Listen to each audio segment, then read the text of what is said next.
आप सभी का भोजपुरी बासठ न्यूज़ में आपका स्वागत है। हम आपको बताते चलें कि पवन सिंह का कैसन पीवा के चरित्र बा वो गाना ट्रेंडिंग नंबर 1 पर चल रहा है। अगर आप सुनना चाहते हैं तो लिंक डिस्क्रिप्शन में जाकर सुन सकते हैं। अभी अभी अभी पवन सिंह का कल आज ही गाना कल रिलीज हुआ था।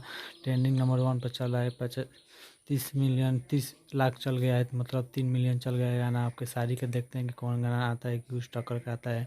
अभी तक ट्रेंडिंग में चल रहा है पवन सिंह का सॉन्ग। अगर सुनना चाहते हैं तो जाकर ज़रूर सुनिएगा, गाना बहुत मस्त है। क्वेश्चन बाप विवेक चरित्र 2.0 जाकर सुनकर अपना राय जरूर बताइएगा कमेंट में। गाना सुनकर आप लोग जरूर आइएगा इस चैनल पर, कमेंट कीजिएगा गाना कैसा है। इस चैनल पर रोज़ भोजपुरी का न्यूज़ मिलता रहेगा। इस चैनल पर डेली बाई डेली एक न्यूज़ मिलेगा भोजपुरी का, एक भी दो भी तीन भी कितना भी न्यूज़ मिलेगा इस चैनल पर। आप लोग सब्सक्राइब जरूर कीजिएगा। इस चैनल पर भोजपुरी का लेटेस्ट न्यूज़ मिलेगा, जाकर सब्सक्राइब कर दीजिएगा, बेल आइकन दबा दीजिएगा।